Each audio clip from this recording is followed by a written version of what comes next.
Hello दोस्तों, नमस्कार। मैं चंपक, स्वागत है आपका हमारी आज की वीडियो में। आज हम प्रकाश डालेंगे महिलाओं के लिए स्वरोजगार और आर्थिक समृद्धि की पहल करने वाली योजना लखपति दीदी योजना पर। भारत सरकार महिलाओं को सशक्त बनाने के लिए सदैव तत्पर रही है। समय समय पर सरकार ने महिलाओं को लेकर कई नए विचार किए हैं। ऐसे में हम बात कर रहे हैं मोदी सरकार की लखपति दीदी योजना के बारे में।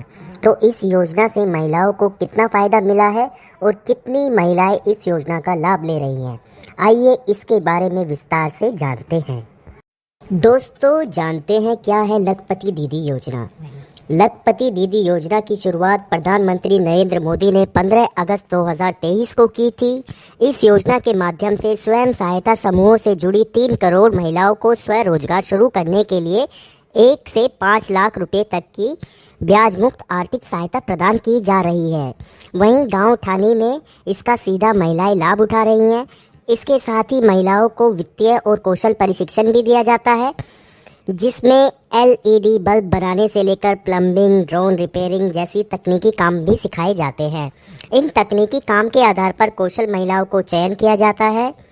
दरअसल लखपति दीदी स्वयं सहायता समूह से जुड़ी उन महिलाओं को कहा जाता है जिनकी प्रति परिवार सालाना आमदनी 1 लाख रुपया हो या इससे ज़्यादा पर पहुंच गई है। अर्थात 1 रुपया से अत्यधिक कमाने वाली महिलाएं 1 फरवरी को अपने बजट भाषण में वित्त मंत्री निर्मला सीतारमण ने 3 करोड़ महिलाओं को लखपति दीदी बनाने का लक्ष्य रखा है। बता दें कि पहले 2 करोड़ लखपति दीदी बनाने का लक्ष्य तय किया गया था, जिसे अब बढ़ाकर 3 करोड़ कर दिया है। आने वाले रिपोर्ट कार्ड में यह तय होगा भारत सरकार की इस योजना से कितने प्रतिशत महिलाएं लखपति दीदी कहलाई। लखपति दीदी योजना के लाभ एवं विशेषताएं। भारत सरकार की इस योजना में जो महिलाएं उद्यमी बनना चाहती हैं, उन्हें इस योजना के तहत अपना बिजनेस शुरू करने और बढ़ाने के लिए गाइड किया जाता है। साथ ही महिलाओं को बिजनेस से संबंधित बारीकियां बताई जाती हैं। लखपति दीदी के तहत दिए जाने वाले प्रशिक्षण में बिजनेस प्लान, मार्केटिंग स्ट्रेटेजी और बाजार तक पहुंच बनाने में सहायक करना शामिल है। महिलाओं को फाइनेंशियल नॉलेज से मजबूत करने के लिए कम्प्रहेंसिव फाइनेंशियल लिटरेसी वर्कशॉप चलाए जाते हैं।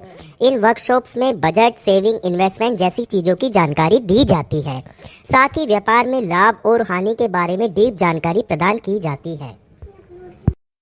लखपति दीदी योजना माइक्रो क्रेडिट की भी सुविधा देती है, जिससे महिलाओं को बिजनेस, एजुकेशन या दूसरी ज़रूरतें के लिए छोटे लोन आसानी से मिल जाते हैं। योजना में महिलाओं को बचत करने के लिए प्रोत्साहित किया जाता है और इसके लिए उन्हें प्रोत्साहन राशि मिलती है। इस योजना में महिलाओं को किफ़ायती बीमा कवरेज भी दिया जाता है। इससे उनकी फैमिली की सुरक्षा भी बढ़ती है। लखपति दीदी योजना की ऑनलाइन वेबसाइट और ऐप हेल्पलाइन नंबर जल्द सरकार जारी करेगी। साथ ही योजना से संबंधित जानकारी के लिए नज़दीकी केंद्र खोले जाएंगे। मोदी सरकार की इस घोषणा के बाद महिलाओं में कुछ नया मुकाम पाने की एक अलग जगी है। लखपति दीदी योजना के लिए निम्न रूप से पात्रताएं आवश्यक हैं। आवश्यक को भारत का मूल निवासी होना चाहिए। इस योजना के लिए आवेदक की आयु सीमा 18 से 50 वर्ष रखी गई है। महिलाओं का किसी स्वयं सहायता समूह से जुड़ा होना अनिवार्य है। लखपति दीदी योजना के लिए आवश्यक दस्तावेज: पहला आधार कार्ड, दूसरा आय प्रमाण पत्र, तीसरा मूल निवास प्रमाण पत्र, चौथा पैन कार्ड, पांचवा email ID, registered mobile number, सातवां पासपोर्ट साइज फोटोग्राफ और आठवां बैंक खाता विवरण। लखपति दीदी योजना में ऑनलाइन आवेदन। लखपति दीदी योजना में महिलाएं ऑनलाइन आवेदन जल्द कर सकेंगी। जैसे ही ऑनलाइन आवेदन सरकार द्वारा शुरू होने या संबंधित जानकारी होगी, हम आपको इसके बारे में सूचना दे देंगे। वहीं महिलाएं लखपति दीदी योजना में ऑफलाइन आवेदन कर सकती हैं। योजना में ऑफलाइन आवेदन करने के लिए सबसे पहले आपको अपने ब्लॉक या फिर जिले में एवं महिला एवं बाल विकास विभाग के कार्यालय में जाना होगा। नंबर 2, यहाँ पर संबंधित अधिकारी से लखपति दीदी योजना का आवेदन फार्म प्राप्त करना होगा।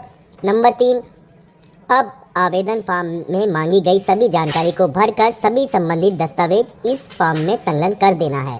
नंबर 4, अब आपको सभी दस्तावेजों सहित आवेदन फॉर्म को उसी कार्यालय में जमा करके इसकी रसीद प्राप्त कर लेनी होगी। इस तरह आप लखपति दीदी योजना में ऑफलाइन आवेदन कर पाएंगी। 5वां, किसी प्रकार की अत्यधिक जानकारी के लिए विभाग में पूछताछ केंद्र रहेगा। लखपति दीदी योजना के विकास रिपोर्ट पर एक प्रकाश डाले तो स्वयं सहायता समूहों से जुड़ी महिलाएं अपना उद्योग शुरू करके न सिर्फ अपनी बल्कि दूसरी महिलाओं की आर्थिक स्थिति में भी सुधार ला रही हैं। देश में इस समय करीब 83 लाख स्वयं सहायता समूह हैं। इनमें 9 करोड़ से ज़्यादा महिलाएं जुड़ी हैं। सरकार के दावे के अनुसार इन सभी 9 करोड़ महिलाओं के जीवन में बदलाव आया है। इससे महिलाएं आत्मनिर्भर बनी हैं तथा अब तक 1 करोड़ महिलाओं को लखपति दीदी बनाया जा चुका है। सरकार का लक्ष्य है कि आने वाले समय में यह आंकड़ा 3 करोड़ के पार हो और प्रत्येक महिला आत्मनिर्भर बने। इस योजना से प्रधानमंत्री नरेंद्र मोदी जी का लक्ष्य है कि प्रत्येक महिला को रोजगार का शुभ अवसर प्राप्त हो और इस योजना का ज़्यादा से ज़्यादा लाभ मिले। वहीं जब इस योजना को लॉन्च किया जा रहा था तो केंद्रीय ग्रामीण विकास मंत्री गिरिराज सिंह ने कहा था कि यह समझौता ज्ञापन स्वयं सहायता समूहों की महिलाओं और गरीब ग्रामीण युवाओं को सशक्त बनाने की दिशा में एक मील का पत्थर साबित होगा। हमारा प्रारंभिक लक्ष्य महिलाओं को बड़ी संख्या में प्रशिक्षण प्रदान करना है, जिससे आगे और बढ़ाया जाएगा। हम स्वयं सहायता समूहों को प्राथमिकता प्रदान करेंगे। एक नज़र भारत की महिलाओं की आमदनी पर डालें तो SBI की रिपोर्ट से पता चलता है कि वित्त वर्ष 2019 के मुकाबले वित्त वर्ष 2024 में HSG से जुड़ी महिलाओं की आमदनी 3 गुना बढ़ी है। इस अवधि में ग्रामीण क्षेत्रों में 2.8 गुना, अर्ध शहरी क्षेत्रों में 3.2 गुना, शहरी क्षेत्रों में 4.6 गुना और मेट्रो शहरों में 3.62 गुना ज़्यादा आमदनी होने लगी है।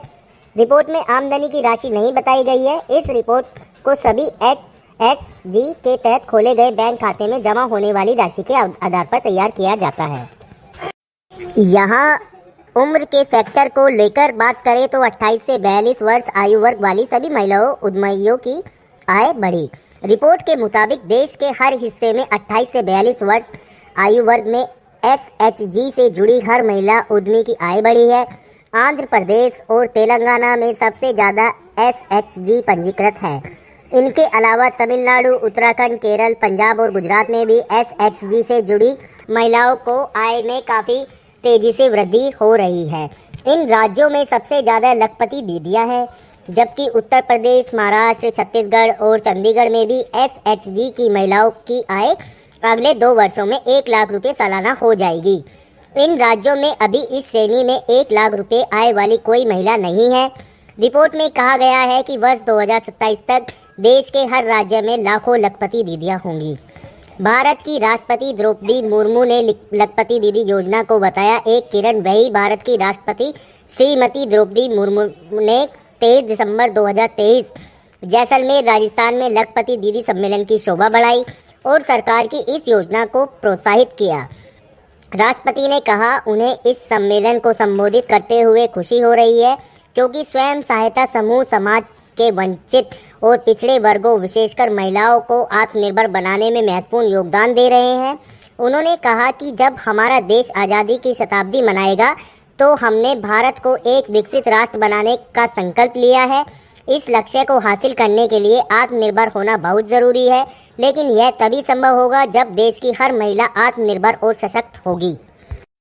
राष्ट्रपति ने कहा कि महिला सशक्तिकरण और कार्यबल में महिलाओं की समान भागीदारी सामाजिक और आर्थिक प्रगति में महत्वपूर्ण योगदान देती है। कोई भी देश अपनी 50% आबादी को नज़रअंदाज कर आगे नहीं बढ़ सकता। महत्वपूर्ण अंतर्राष्ट्रीय अध्ययनों और अनुमानों से पता चला है कि यदि कार्यबल में महिलाओं की भागीदारी पुरुषों के बराबर हो तो भारत की GDP में उल्लेखनीय वृद्धि हो सकती है। राष्ट्रपति ने सरकार की योजना पर जोर देते हुए कहा कि भारत सरकार की यह सुनिश्चित करने के लिए हर संभव प्रयास करती रही है कि महिलाओं को अधिक आर्थिक स्वायत्तता, व्यक्तिगत स्वतंत्रता, राजनीतिक शक्ति मिले। कार्यबल में महिलाओं की भागीदारी और उनके रोजगार की गुणवत्ता में सुधार के लिए कई कदम उठाए गए हैं। श्रम कानूनों में अनेक सुरक्षात्मक एवं सहायक प्रावधान शामिल किए गए हैं। सरकार की कई योजनाएं महिलाओं के जीवन स्तर को ऊपर उठाने में मददगार साबित हुई हैं। सरकार ने राजनीतिक भागीदारी सुनिश्चित करने की दिशा में बड़े कदम उठाए हैं। हाल ही में नारी शक्ति वंदन अधिनियम पारित किया गया है, जिसमें महिलाओं के लिए लोकसभा और विधानसभाओं में 1/3 सीटें आरक्षित करने का प्रावधान है। लेकिन महिला सशक्तिकरण की यात्रा में अभी भी एक लंबा सफर तय करना बाकी है। आज भी सामाजिक और आर्थिक क्षेत्र में लिंग आधारित प्राथमिकता जैसी समस्याएं बनी हुई है। महिलाओं को स्वामित्व और संपत्ति के अधिकार के लिए संघर्ष करना पड़ता है, जिसके कारण उन्हें रंग या ऋण प्राप्त करने में कठिनाई होती है। तो दोस्तों, यह था लखपति दीदी योजना के बारे में उल्लेख। आपको हमारी आज की जानकारी कैसी लगी, हमें कमेंट करके अपने सुझाव, अपने सवाल ज़रूर बताएं और जुड़े रहिए हमारे YouTube channel MSME promotion council India से। मिलते हैं आप सबसे हमारी अगली वीडियो में। तब तक के लिए आप सभी का बहुत धन्यवाद।